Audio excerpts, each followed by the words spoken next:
direct, my friend. Να πετύχω, ήθελα να μείνω στην ιστορία του Ολυμπιακού. I can't speak, sure. Yeah. Έλα ρε μαλάκα! Σ' αγαπώ πάρα πολύ, Πειραιάς. Είμαι Γάβρος πάντα, όλοι μαζί.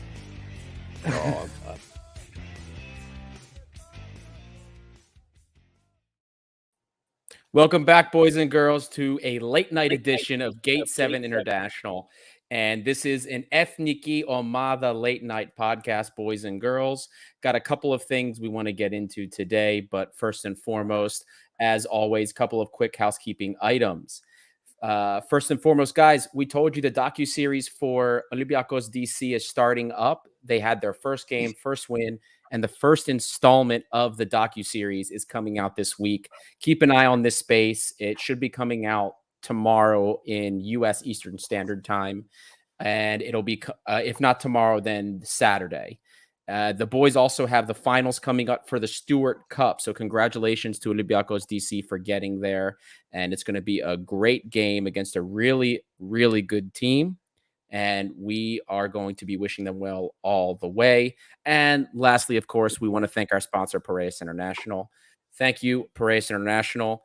If anybody is looking to ship anything to Greece or back, it could be marble, it could be olive oil, you name it. You need to get it to Greece or back. Piraeus International is the team to help you. Contact our friends at sales@piraeusintl.com or give them a call at 410-675-4696. Costa, how you feeling today, buddy? I'm great. Always good to be back on the podcast. Always good to chat with you boys. Always a fun subject. Always fun subjects. Perhaps today's subject is not as fun as the usual subjects we have, but anyways. And I'm very excited about the docuseries, if I'm being honest. Yeah, it's good. I got to see the we'll say like the last cut before the final thing. So it looks good.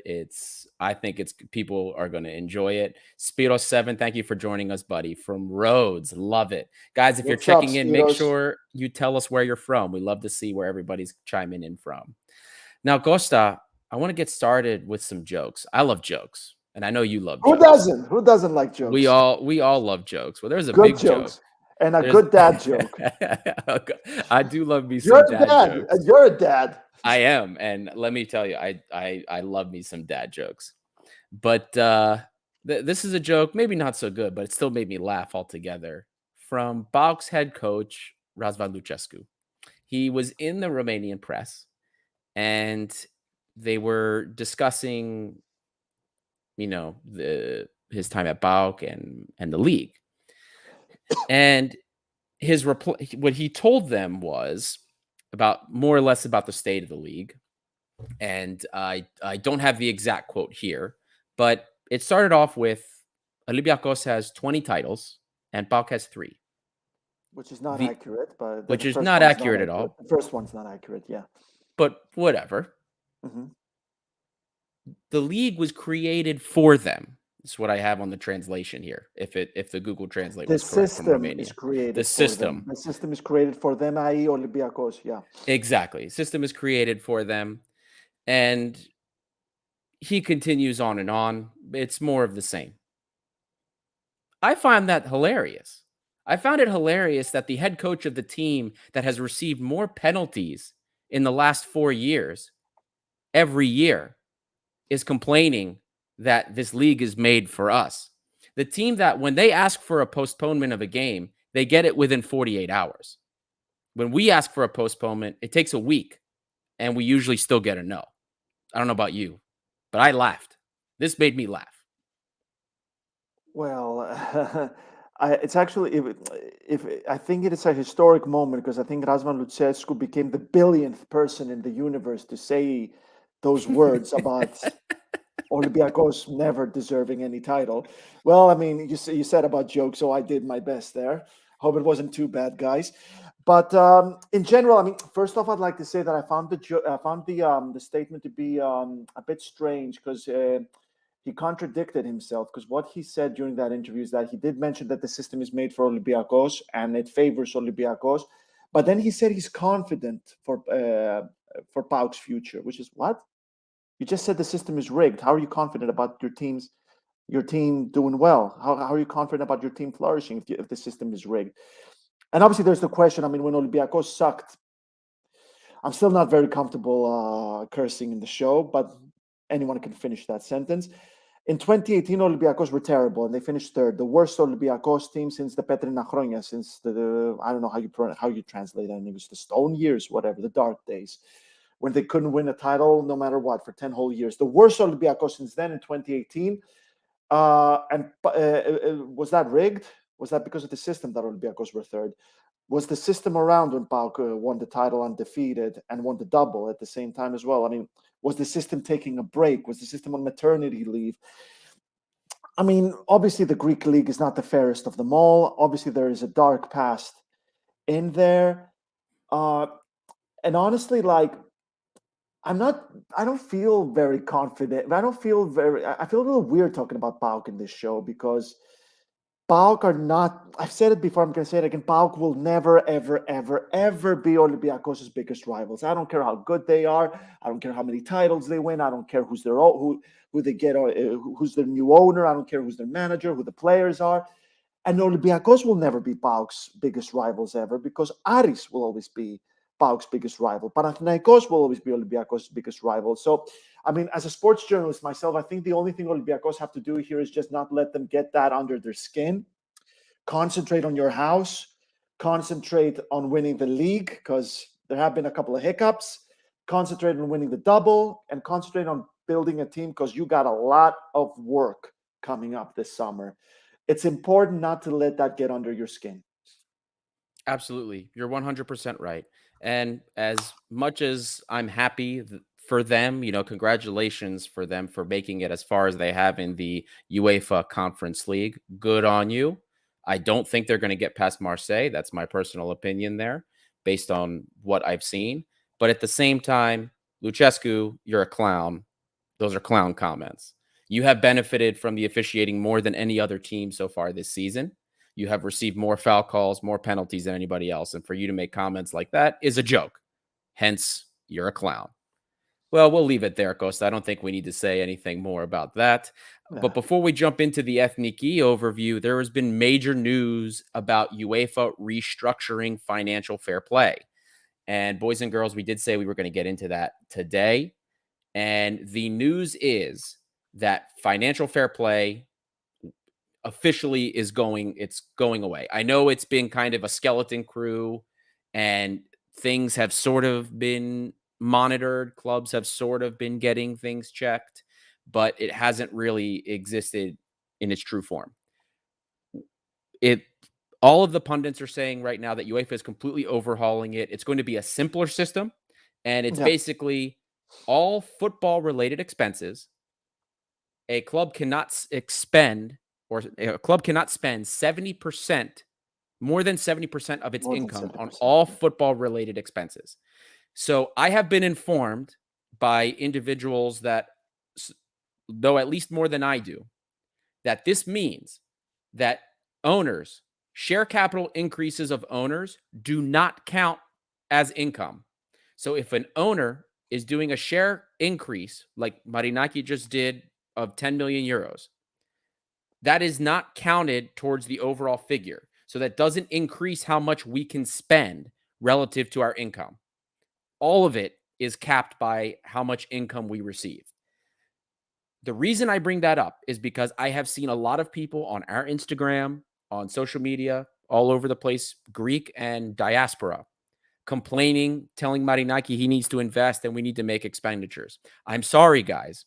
If this new overhaul goes into effect as it stands, that will not matter. It does not matter how much money Marinaki dumps into the team unless he can figure out how to format a marketing or sponsorship deal so that it looks like income. A share capital increase does not mean we can spend more in a transfer window. That is how it's been explained to me as of now. If anything changes, of course, we will let you know.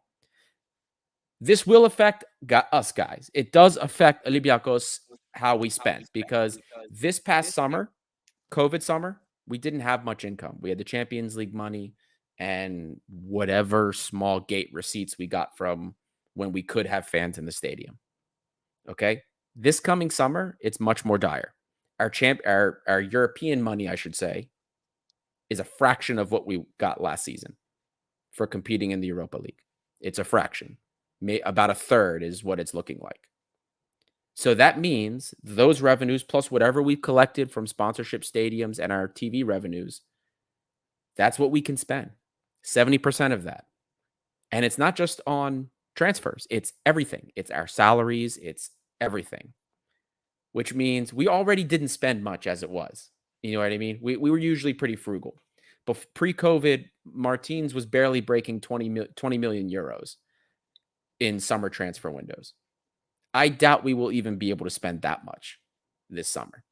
Not that we would have anyway, because, for the rest of the season, we'll have full stadiums. I don't know how that's going to affect the revenue in that respect, but it's not going to be much. So don't expect some of these big ticket purchases unless we make big ticket sales.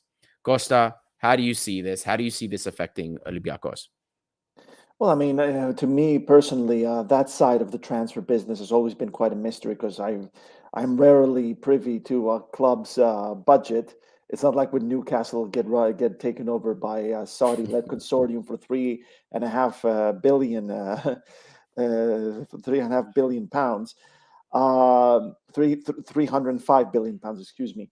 All I understand about financial fair play, I mean, one thing. I got to see an old interview from Matthew Said from quite a while back from the Times. And he basically said the financial fair play is not for teams to splash too much money. It's for teams not to lose too much money. Financial fair play also has to do about paying your employees. And basically now we are at a turning point, what's happening with Abramovich, because Roman Abramovich, the reason why he took over Chelsea was to hide from Vladimir Putin. How do we say it in English? Hiding in open sight from Vladimir Putin.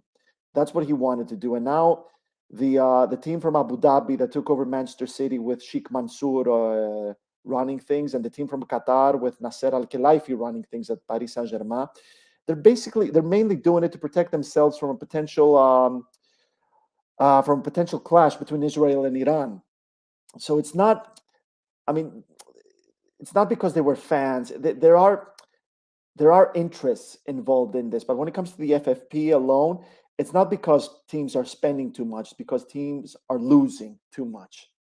Now, I don't know what the new system is. I'm going to have to look it up. But yeah, I mean, when it comes to Olympiakos, I mean, the money aspect of football has changed a lot. I couldn't expect Olympiakos to be able to do more than what they've been doing in the past few years. But Olympiakos have proven to be pretty good in the way they scout talent, especially from Africa. So who knows? Let's see. Yep, and you're absolutely right. That was the idea behind FFP. When FFP came into play, it was during the global recession, if you remember, after the major global market crashes following the CDO market implosion. Mm-hmm. Watch The Big Short if you guys don't understand what I'm talking about. Great movie, explains everything. But clubs, because of that, the whole world went into a financial crisis. Greece was, everybody remembers the bailout issues. It was a mess. It was ugly. Clubs were going belly up all over the place. So UEFA put FFP into play because at the time clubs were it was easier to get credit, easier to get loans for clubs to spend money. And that was unsustainable because something like this happens. Clubs get belly up. They lose a lot of money and creates this whole ecosystem of financial failure. So the idea behind this is that FFP itself also failed in a way. Look at what happened every time they went after a major club, Manchester City, PSG. They couldn't do anything. This was only punishing small clubs. So in that, FFP failed. And in the end, we found out that FFP didn't even really prevent a lot of clubs from going belly up anyway. It didn't make the situation as, better like we thought it could. So now it's going to be a simpler system. They're just saying, listen, your total expenditures can't be more than 70% of income, period. That's it. Done. Is this going to affect big clubs? Not really. Premier League clubs that are getting over 600 million euros of revenue. Manchester City, 640 million euro revenues. They don't care. That's not going to change their expenditures at all. No way. but it will change smaller clubs, maybe clubs that leaned a little bit more on credit, that were a little bit savvier with how they did their balance sheets for certain things. Now it's going to be a little bit more straightforward. You don't make this much money, you can't spend this much. And like I said, if this gets passed, which they believe it will, and it'll go into effect for next season, it will affect our summer. We'll see more free transfers, like kind of what we saw, and we won't be spending big unless we sell big. Loan deals as well. A lot of loan deals. That's what I'm expecting as well. So just wanted to touch on that for everybody. Fetano, small clubs can't launder their money as well as the bigger clubs. Yes, when you have less revenues, that means you can launder less. That's correct, Fetano.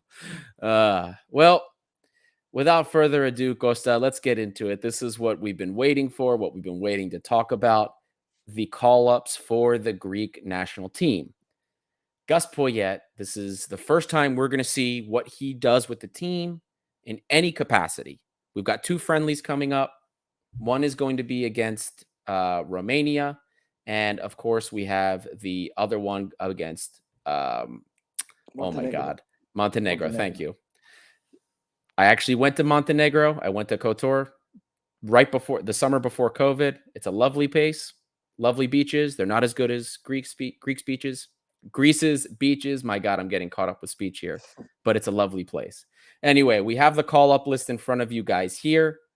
Goalkeepers, no surprises, but a couple of surprises in the center back. We'll just run through the list real quick. For the defensive call-ups, we have Tsavelas, Katsidiakos, Mavropanos, Kostas Tsimikas, Stafilidis, who is actually injured, and Liratsis was called up as his replacement. Dimitris Goutas, Yorgos Kyriakopoulos, Dimitris Nikolaou, Lazaros Rota. So that's our defensive core, with the change being that Stafilidis got himself injured, no surprise, and Liratsis has taken his place. Yeah. Costa. Yes. Were you surprised by any of the defensive call-ups? Well, I did expect to see Kostas Manolas, but it didn't happen because Manolas asked not to be part of this international break. There has been a communication between him and Gus Poyet, reminding you all that Gus Poyet has opened the door for everyone.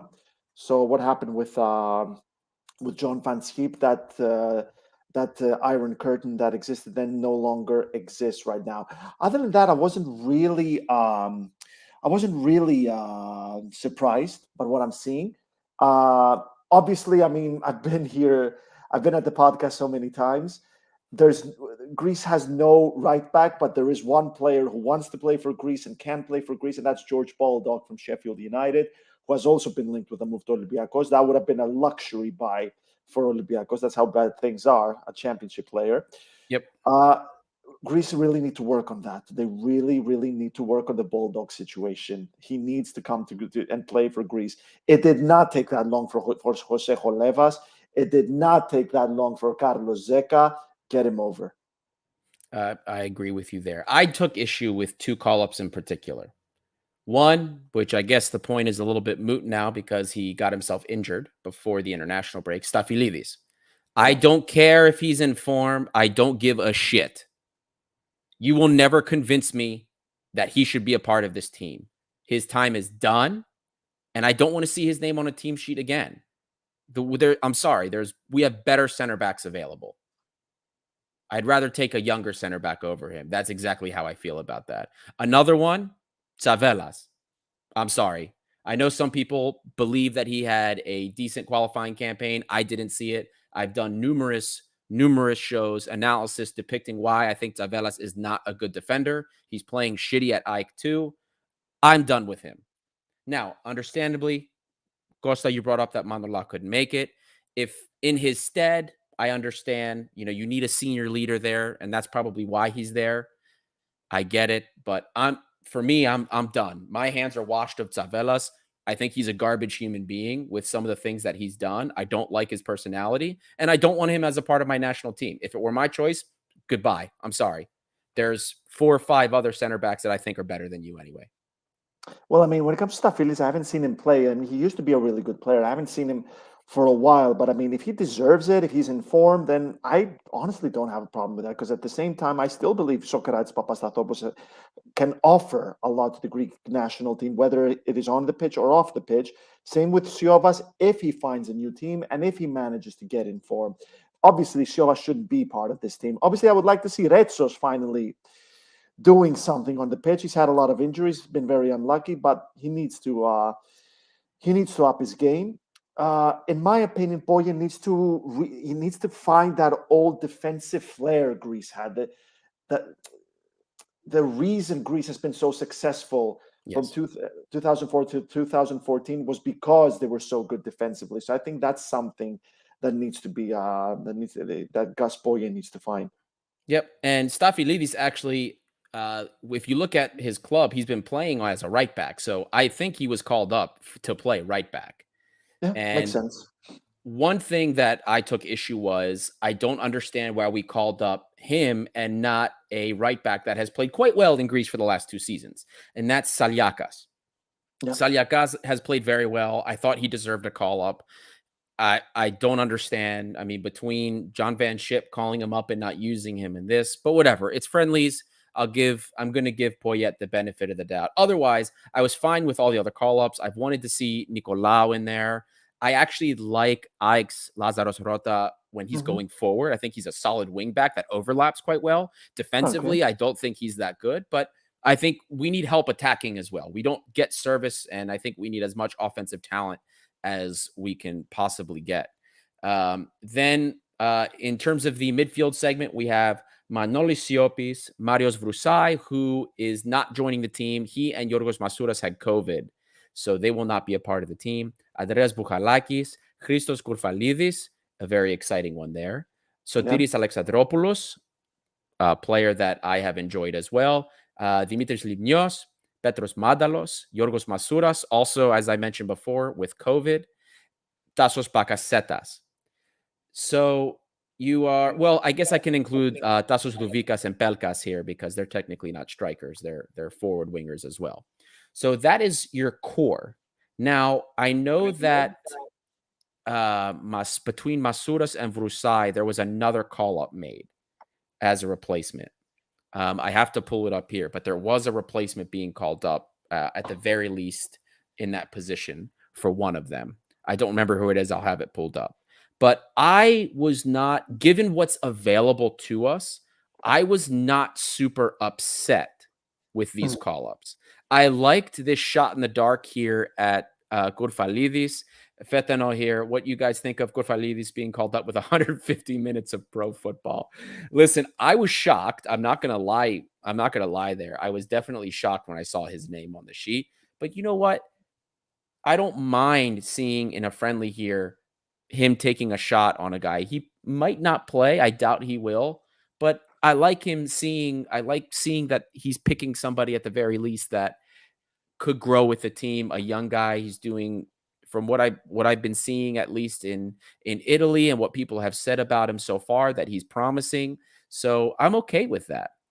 Alexandropoulos, he is a player that I believe we need to begin building our new midfield core around. I think Alexandropoulos is a very talented player, Panathinaikos player. And, you know, if we could ever see Sorlis break into the starting 11 at Olympiakos, I would love to see at some point in the Ethniki's future. Again, this is a little bit of a dream here, may or may not happen. Who knows what their career paths will be, but Sorlis and Alexandropoulos, a young midfield that you can build the national team off of. That's something that I would like to see, but I'm not surprised to see some of the other names here. Bouchalakis, Limnio, Bakasetas. These are all guys that have been apart, and it doesn't surprise me that we'll see them in there. Costa, how did you feel? Well, I mean, first off, it was Androutsos was called up after Androutsos and Vrousai had to withdraw. Thank you for that. So, yeah, he's a midfielder, but has been playing the right back for the past 2 years. As for Kourfalidis, it was Fetanos is right. He only made like 2 appearances for Cagliari, just 2 in the Serie A. But it's because of what he did at the Primavera, the youth league in Italy, with 22 appearances, and I think there's like 3 goals and 5 assists. If I'm not mistaken over there, 3 goals, 5 assists in the Primavera. Yeah, why not? It is Greece. We are not spoiled for choice. It's not like he really took anyone's spot over there. Zeka is missing because he's injured. Fortounis is missing because he is still injured. There's a player that Greece has been really, really missing the past 2 to 3 years because of consistent injury niggles. As I said, the only thing that has made me upset so far in all the players that we've mentioned is the fact that George Baldock is still not in the team. He still doesn't have the paperwork done. This is I honestly believe that if we had this player as right back, that would really revolutionize our game. He'd bring the Premier League / Championship English aura into our game, an English factor into there. When Sheffield United, during Sheffield United's debut season in the Premier League, no one played more minutes than George Baldock in the Premier League. Yep. You cannot tell me Androutsos Mavrias and Vrusai and Saliakas are any better than George Baldock. You cannot tell me that ever. Oh, no, I'm with you. I'm with you 100%. But we know how that is. I mean, if the rumors are true that Olympiakos is interested in George Baldock, we will be the reason he gets his Greek citizenship. We will figure that out faster than Epo will to get that done. I guarantee you that. And Katsiovanis was the other one, by the way, that was called in as a replacement. Oh, was he? I didn't know. Yes, Fetanos has that. And he said, Fetanos says Katsiovanis, can't believe why Labru wasn't called up instead of him. Yeah, Lazaros Labru has been playing also very well. I've never been a huge fan of Katsiovanis. I think I just think he has a low football IQ. He's a player that does actually have some skill. He has some flair, does have technique, but he doesn't have the brain to go with it. So we'll see. We'll see what happens. All things considered, based on what's available, without a healthy Kostas Fortounis, this is kind of the best we have, at least until we can see something else from some of the other younger guys. I understand. And then, of course, we have our 3 strikers, Giacomakis, Yorgos Giacomakis for Celtic, who has just been putting goals away. Koulouris for Atromiros, who also has been scoring recently. He's had his scoring boots on in the last few weeks. And then, always, Vangelis Pavlidis. And obviously, guys, Douvikas is listed here also as a forward, but he also plays striker. And Douvikas has been a very exciting player. So I think we have 4 decent striking options. Koulouris, for me, never really does it for the national team, but I understand why he's been called up. Pavlidis has been there's a love-hate relationship with a lot of Greek fans and Pavlidis, because he has games where he does well, he links up well, but then he has other games where he just can't finish. Well, most games, I'd say he just can't finish. But I am happy to see Giacomakis. I mean, one of the more irritating things with John Van Schip for me as a coach was that we had Giacomakis here who couldn't stop scoring and was literally single-handedly saving a team in the Netherlands from relegation, and he wouldn't call him up. And when he did call him up, okay, he didn't do much, but we couldn't get him the service. You have to figure out how to get this guy service. This is one of the best goal scorers that we have right now in terms of form, him and Douvikas. You figure out how to get those guys into the team and how to get them service. That's why JVS failed, because he couldn't figure out how to get service, couldn't figure out how to make opportunities, and we failed. So I'm curious to see failed for many what he reasons. does. He didn't just fail because of that. Laundry list. I'm sorry. Yeah, I had to come. I had to do this. But how do you feel about the striking options, Costa? I gotta say, another thing that Gus Poyet could work with is maybe finally giving Greece some attacking flair. Because, obviously, Giacomakis and Pavlidis are not Kylian Mbappe and Erling Haaland, very, very far away from that. But they've been having some really good seasons. I mean, let's have a look. Vangelis Pavlidis, 10 goals in 26 matches in the Eredivisie, 4 goals in 8 matches in the conference, a total of 17 goals in 40 matches across all competitions. That's almost 1 goal every two games. That is not at all bad for a player playing in the Netherlands. Now, Giacomakis had a very slow start for obvious reasons, because he didn't have a preseason at Celtic. He was playing for the biggest team in Scotland. The demands were sky high, and the guy now has been piling up the goals. 8 goals in 14 Premiership games. That's almost 1 goal every 2 games. 12 goals, a total of 12 goals in 22 matches across all competitions. He's proving that what was happening at Venlo was not a fluke. He is putting, in my opinion, to an extent at least, he's putting Ike to shame, that they couldn't see it, that this is a player who, once he gets momentum, he can't stop. I have a lot of faith for Giacomakis, a little more than Pavlidis, but I have a lot of faith for Pavlidis as well. But Giacomakis is proving to be quite a scorer, that if he keeps it up the same way, he could start bringing shades of Nikos Machlas, who was killing it with Vitesse and Ajax. Vitesse, if I remember correctly, it was. I'm actually I do like what I'm seeing from the attacking options. Obviously, there's no one else really to pull up. I feel like Douvikas is a very exciting prospect. Yeah, let's see what happens. Yeah. And in general, I mean, are we also gonna cover like Poyet, or are we planning on going to Poyet as well? Yes, of course we will. Okay, cool. The one thing I want to say for Douvikas as well, in all competitions for FC Utrecht, he's got 8 goals, 3 assists, 7 goals, 3 assists just in the league itself. It's 28 total appearances. He's got 1 goal, I think, in the Dutch Cup. So that's also not bad either. But what I really like about Douvikas is some of the underlying statistics for him, some of the underlying data, the number of touches he has in the penalty area, the service that he provides. It's all very positive. It's all very good. He has a plenty of buildup in him. And this is what I like to see from a player like that. You have to have strikers that are out and out poachers, out and out strikers like Giacomakis is. But you also have to have some that can be a little bit creative, that can make something from nothing, that can assist you in build up in case the game calls for it, because not every game will be a game that Giacomakis can excel in. You need somebody that can give you something different, and that's Douvikas. Pavlidis is also a decent hold-up striker at club level. He can hold the ball up well, he can play off. For the national team, he just doesn't have the finishing touch, and that's what we've seen here. But all in all, we have some exciting striking options, and I'm very curious to see what Gus Poyet does with those. And I'm very, very, very, very, very curious to see how Gus Poyet approaches this. And now that we're on it, and it sounded like you were getting excited to talk about it, let's talk about Gus Poyet. Give me some opinions, because we haven't really talked about him on this show as a coach and what we feel about him. But go ahead. Give me your opinion on Gus Poyet. What do you think about him as a coach? And do you think he has what it takes to at least do better than JVS?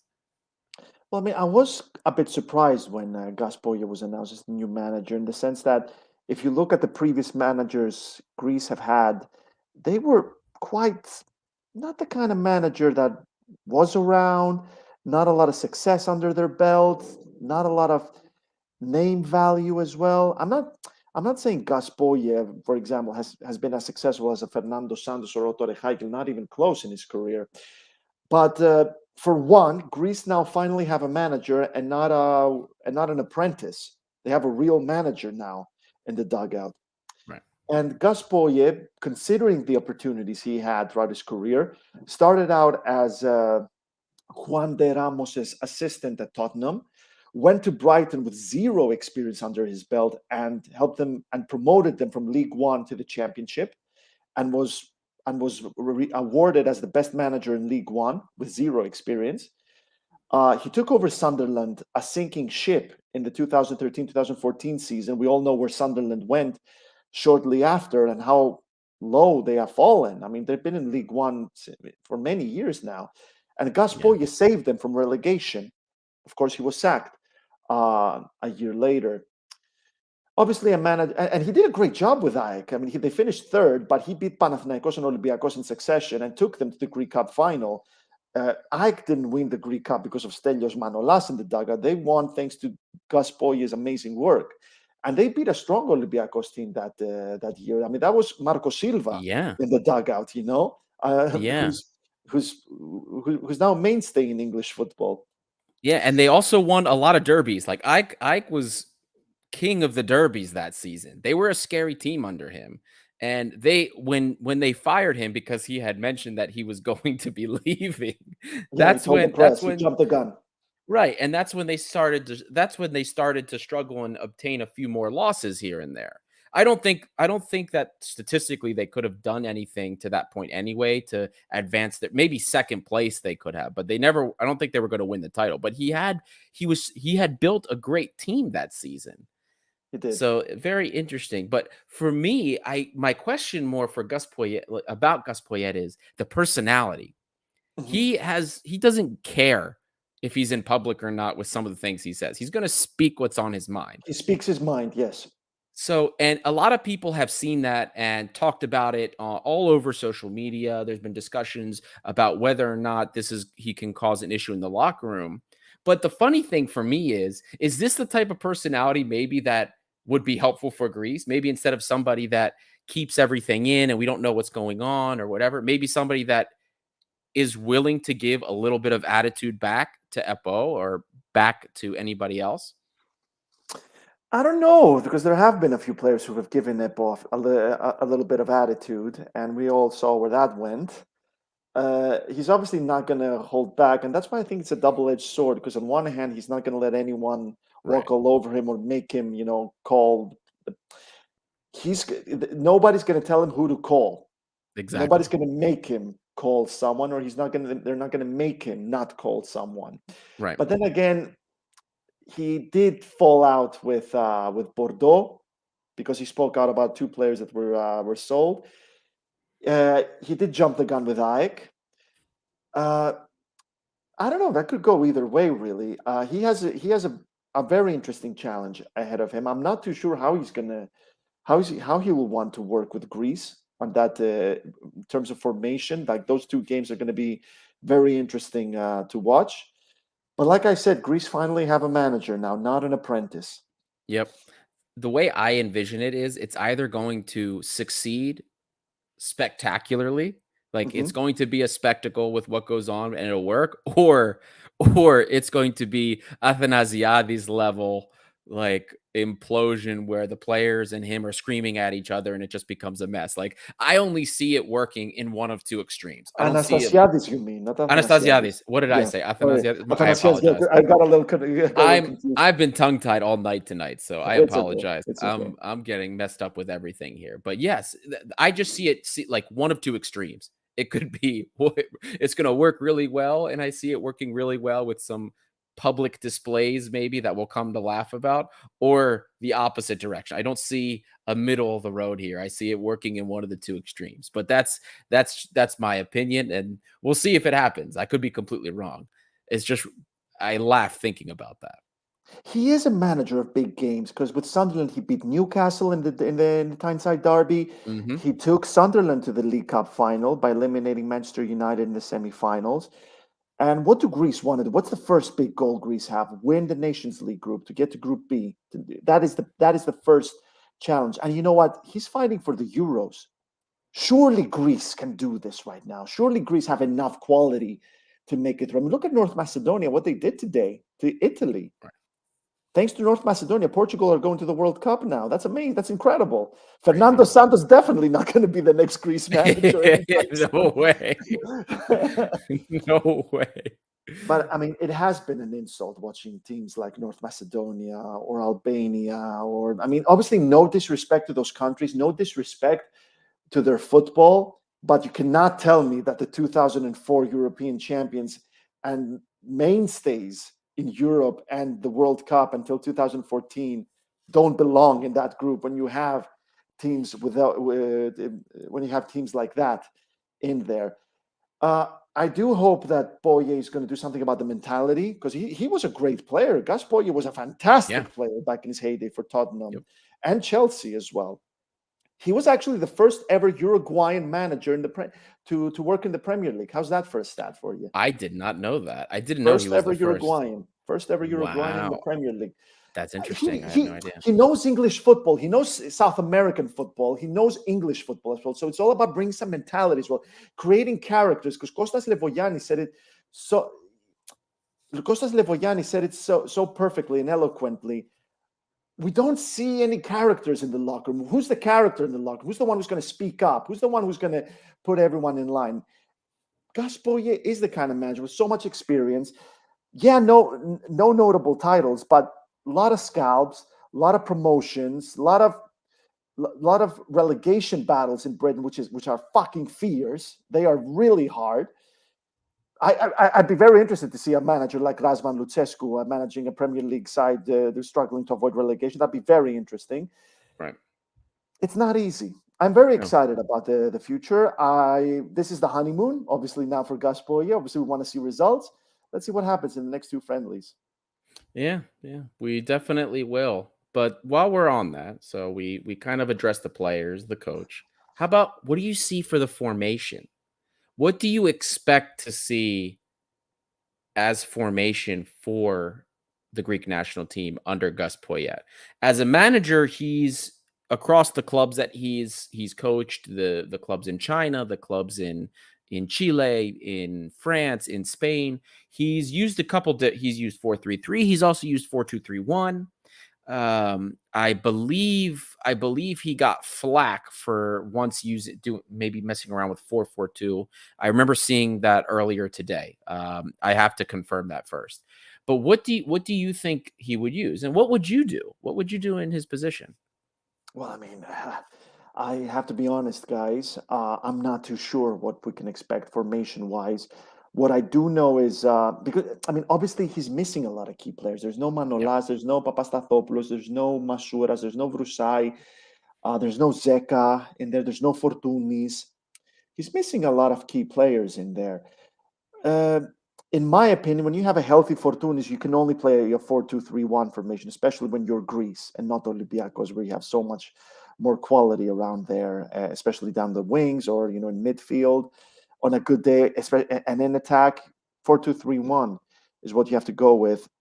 Personally, I've said it before, but this is more of a couch kind of, a sofa kind of manager here. In my opinion, 4-2-3-1 for Greece, Vlachodimos in goal, Boldog on the right, Tsimikas on the left, Manolas, Mavropanos at center back, Zeka, Bouchalakis in midfield. Well, of the players called up, who would you pick? You pick Boldog for right back. Pick from the call up sheet. Let's stick with the call up sheet. Can we get the not with what we want, not the dream. Let's pick what we got. Can I have the sheet up again, please? Sure, absolutely. So we've got here's your list right here. Now remember, of course, Stafilidis has been replaced by Liratsis, and as we said before, Adroutos and Katsiovanis are replacing Vrusai and Masouras. Yeah. Well, okay. So Vlachodimos in goal, Tsimikas at left back, Mavropanos Hatzidiakos center back. On the right, well, I guess he's going to go with Androutsos, but I would like to try Kyriakopoulos. Kyriakopoulos has been doing really well at Sassuolo at left back and has attracted interest from Lazio. Maurizio Sarri is very interested in him. Midfield. Let's see what we got there. Rota, Siop is definitely in there. Bouchalakis in there. Alexandropoulos. So maybe a 4-3-3 then. So let me go again. Vlachodimos in goal. Kyriakopoulos right back. Tsimikas left back. Mavropanos Hatzidiakos in at center back. Siopis, Bouchalakis, Alexandropoulos in midfield. And up front, well, you can't play all three of them, can you? You can't go Yakumakis, Pavlidis, and Douvikas. Or can you? It's a friendly, so fuck it, yeah. Pavlidis, Yakumakis, and Douvikas. See if you can create a little MSN or BBC over there. Or MSG, why not? Oh, that's very interesting. I like friendly. that. Who cares? It's a friendly, go for it. I like that. That's very interesting. Platon Papas coming in here, not 3-5-2 again. My friend, I don't think I've ever seen, I couldn't find a single game where Gus Poyet used that. So I don't think you have to worry about 3-5-2 being used.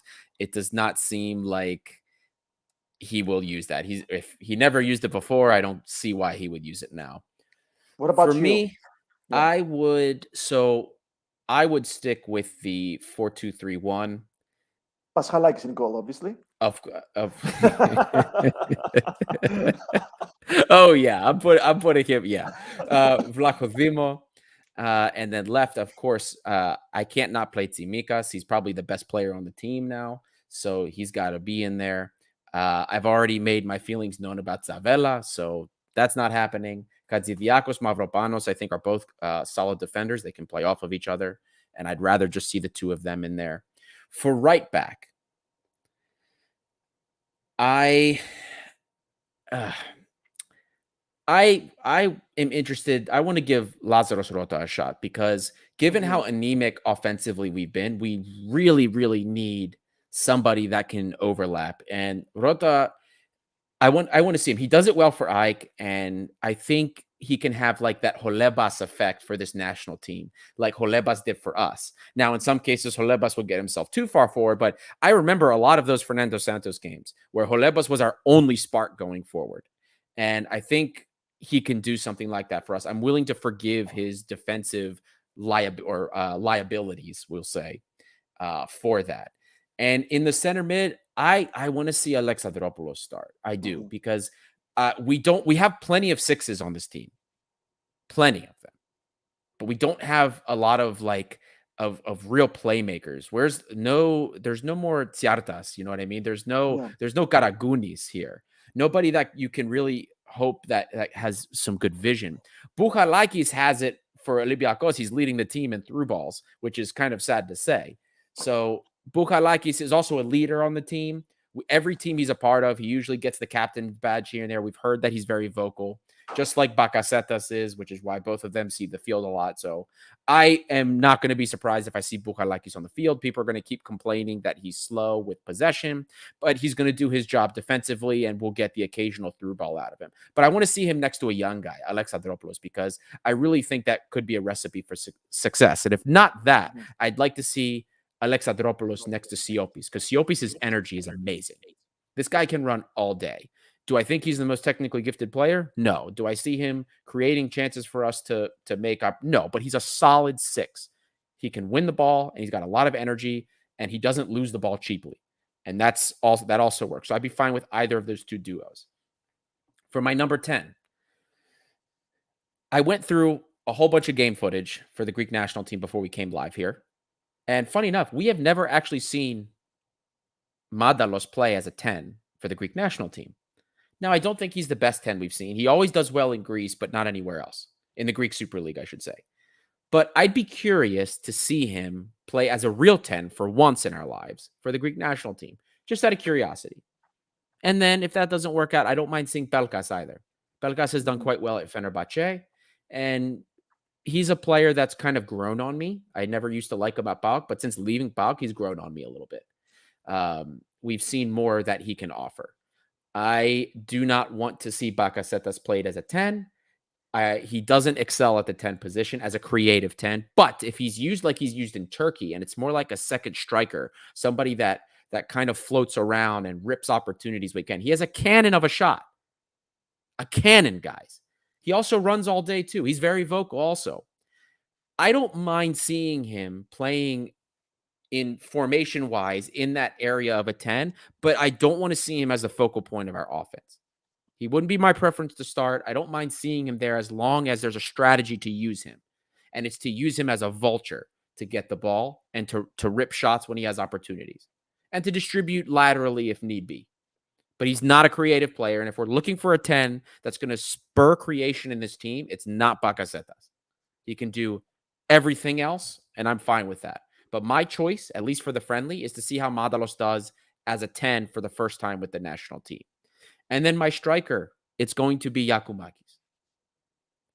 I want to see. Wings? Oh, sorry for the wings. I am okay. Yeah. I am okay with Douvikas playing on one of those wings. And you know what? And Limnio. Limnio hasn't been awful this season. I've watched a few of his games. I still don't think he's a high IQ, but he does have some flair. He's got speed too, which would be helpful for us. I shouldn't say that. I do see us playing on the counter because somehow Greece always finds a way to be defensive even against crappy teams. And his speed has been helpful. He was garbage for us in most of the qualifiers, but he does have some traits that we need. So I would like to see either one of them. And hopefully we see some nice overlaps with from our wing backs for both of them. I would like to see that with Giacomakis at the striker, because I believe there's enough on this team to give the proper service that's required for a character like Giacomakis. And he needs service. He needs service. And if you give him service, look what happens. He has never played on a national team where he's had lots of service under JVS. In the one game he did score. and he actually had decent service. It did happen once. So let's see that. Let's see that. Romania is not an amazing team, but they're not a joke either. So it'll be a decent test because I think they're around our caliber. So that's kind of how I feel regarding the starting lineup. What do you think? Do you like my picks? I like your picks. I would be very interested to see how Rota would do at right back. I would like to try someone over there. Tsimikas cannot leave the left back position. I mean, he needs to be established as the number one. You can't have somebody winning over the Liverpool crowd that came up with an amazing chant for him today that came out of Abba's Gimme. Incredible chant. If you guys haven't listened to it, go on Twitter and give it a go. I would like to see Rota and Kyriakopoulos try it out over there. Madalos, yeah, that'd be interesting to see as a number 10. Giacomakis needs to be our striker. I mean, this is a guy that if he gets momentum, he just can't stop. I'm not too sure about Limnios, but to be honest, I haven't seen him play in Germany or the Netherlands. Where is he now? He's on loan from Köln too? Correct. Where is he? Yeah, he's on loan, but where at? Anyway, let's see. Where are you? Where are you, Limnios? Where are you? He's at Twente. FC Twente. Twente. Yeah, he's at Twente. Yeah. I haven't seen him play, to be honest with you. The fact that he's on loan makes me think that Köln are not too keen on him. No. But yeah, I mean, obviously, there's going to be a lot of experimenting in the next couple of games. I do hope Gus Poyet is going to figure out what it is that he wants and what it is he can do with those players. Because joking aside, guys, Greece needs to win in the Nations League. We need to win the Nations League group. We need to move to Group B. That cannot go on anymore. Yep. No, you listen. You're preaching to the choir here. It always pains me when I see, North Macedonia doing what we can't do. It just it's a dagger to my heart. There's no excuse. You know what I mean? We can do it. There is a strategy to do it. We just have to pick the right players and the players that are in form and build a team on that. Look, once you find that core, the correct core, that's the operative word, the correct core. JVS picked the wrong core of players, and we bid it because of it. You need to pick the correct core of players that have the right mentality, a winner's mentality, not players that are, it was a draw with Moldova, or barely a 1-0 win. They had to go man down for us to win. We're happy with that. No, absolutely not. You draw with Kosovo, I want to see players that are pissed. No, we needed to win. It wasn't good enough. Well, hopefully we're going to see it in the Nations League. Hopefully we're going to see that in the Nations League. Exactly. No more derbies with Kosovo. No more fucking derbies with Kosovo. No way. Got a question here from Platon Papas. Could we see Vrusai as a right back on the national team? Well, at least not these friendlies. He's got COVID, man. Yeah. So we're not going to see that. It's possible if he's playing more for Olympiakos in a right back position, I could see that. But I'm honest. I'll be honest with you guys. I was really surprised to see Vrusai's name on that sheet. I just don't think he's played enough to warrant a call up. And I love the kid. I really do. I love seeing as many Olympiakos players as possible on these teams. But if they're not playing, I don't understand what the call up was for. I mean, Adrutos is kind of one of those things where, look, I mean, we have players going in and out here, and he has played for us intermittently, or at the very least the B team. I don't necessarily agree with that call up either, but whatever, we'll see what happens with the friendlies. Costa, one more question before we kind of finish things up here. And there was some discussion about this. There were posts about this. Who's the captain? There were discussions that Tsimikas is in the conversation. Of course, Bakasetas is in the conversation. And Bouchalakis. Who's the captain? Well... And Vlaco Dimos, I believe, as well. I believe Vlaco Dimos was put in there. I remember Siovas gave an interview. Siovas gave an interview to Sport 24, and he insisted Fortuny should have it because he was the most senior player. But to me, a captain is something a lot more holier than that. It's somebody who speaks out. He's somebody who keeps everyone in line. Somebody who makes an who sets an example. Some guy who sets a standard. And in order to answer that question for you, my friend, I need to be in the locker room. I need to be in the dressing room. I need to see how they speak to each other. You mentioned Bouchalakis. Does he really bring much as a captain at Olympiakos? I'm not too sure. I'm not too sure if he does. he doesn't. I mean, surely he doesn't bring as much as Predrag Georgievich used to bring as I a don't captain believe of that's the case. Olympiakos, or I don't believe that's Kyriakos the case. Karataidis, or even Kyriakos Karataidis. So that's quite a question over there. Tsimikas speaks a lot. Tsimikas is very vocal. I didn't mind it when Unai Emery made the players vote on the captain because, like I said, it needs to be somebody the players look up to. The guy that, if he starts yelling at you, if he starts like dishing at you, you're going to fucking listen. You're not going to brush it away. You're not going to say, fuck you. You're going to go for it. I don't know. I'm not too sure. Bouchalakis has the traits. Bakasetas is the captain. Madalos is the captain at AEK. I don't know. It's those three really right now. Those three.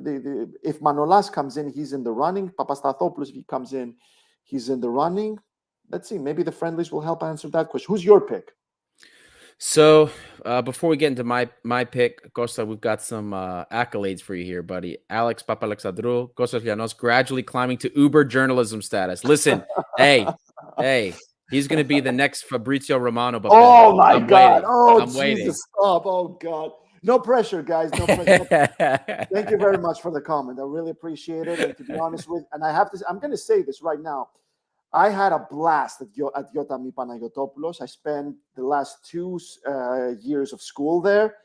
I met some amazing people, the best people. I have made some amazing friends from that school. I love that school. I still love it to death. I have only one complaint about Yotami Panayotopoulos, and that is that I only got to spend 2 years at that school.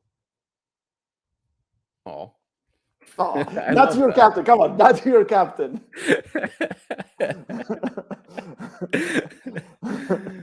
Well, so for my captain, look, I don't like personally when goalkeepers are captains.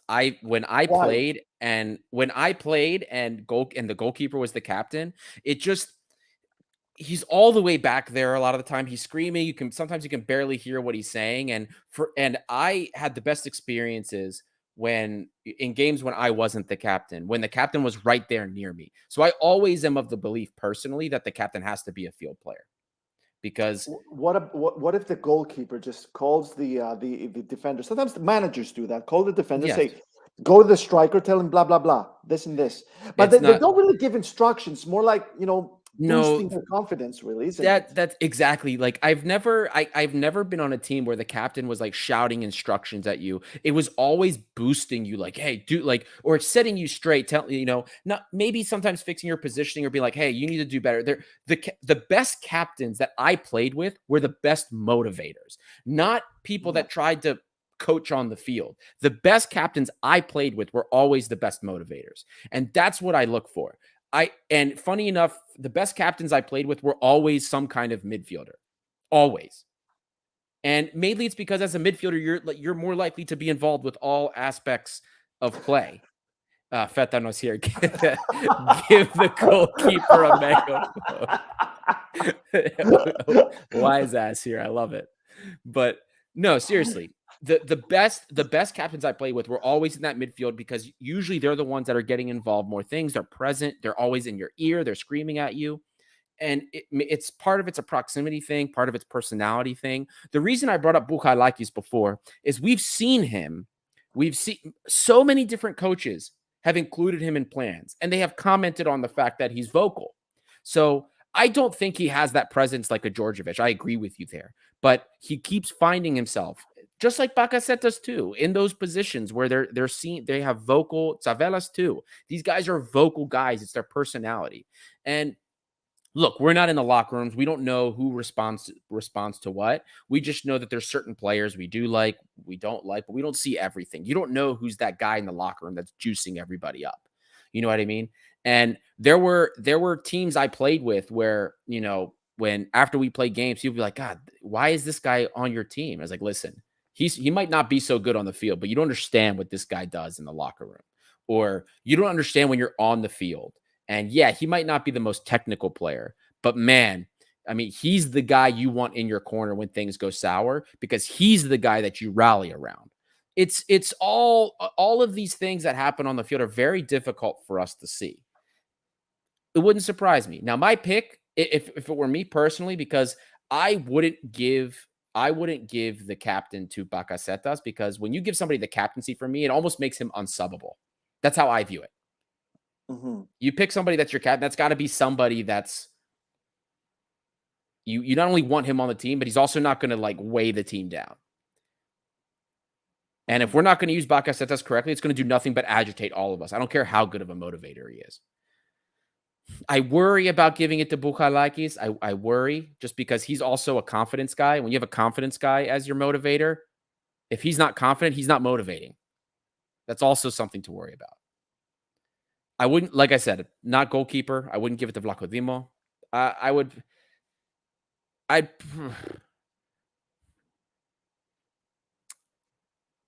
maybe Tsimikas. I'd give it to Tsimikas. Yeah, that'd be Start building him up. Yeah. It's just like I'm one of the staunchest defenders of Bukhalakis. I have been, but like I have a tough time giving a confidence guy the captain's armband. Yeah. That's just me. I think the main issue here is that we need more Greek players gaining European experience or top 5 league experience. The latter is a little harder, but I love what's happening with PAOK right now, because maybe that could help them finally create some European identity. I don't know what to make about the conference still. I still don't understand its existence. I still don't understand what it brings to the football community and why it's there. What is a Europa Conference League? I mean, the way I describe it is it's Intertoto after plastic surgery.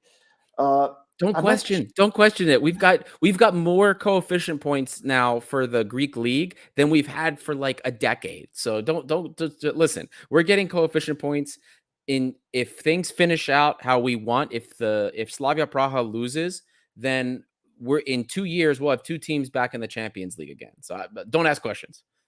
You're absolutely right. You're absolutely right. But what I want to say is I'm glad that it's around, because a lot of PAOK players are gaining European experience, or gaining a European identity, and that's something we didn't have with JVS, because he wouldn't play the Olympiakos guys, and what he had was a bunch of players who didn't know anything about top level football. But now there's more of that happening right now. Right. Very interested to find out.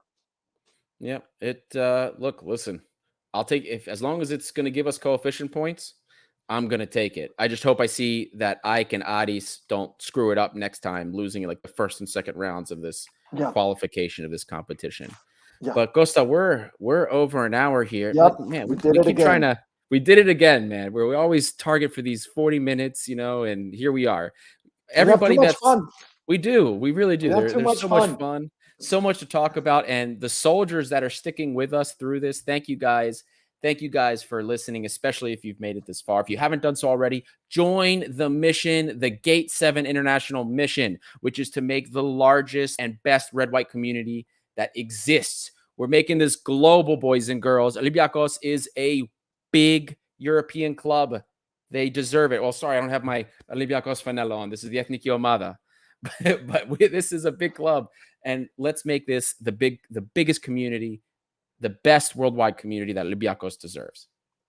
And thank you again, everyone, for tuning in. Costa, it was a pleasure. Always mine, guys. Always mine. Always an honor to be around you guys. And have a great night, everybody. This is Gate 7 International, by the fans, for the fans. We'll see you next time.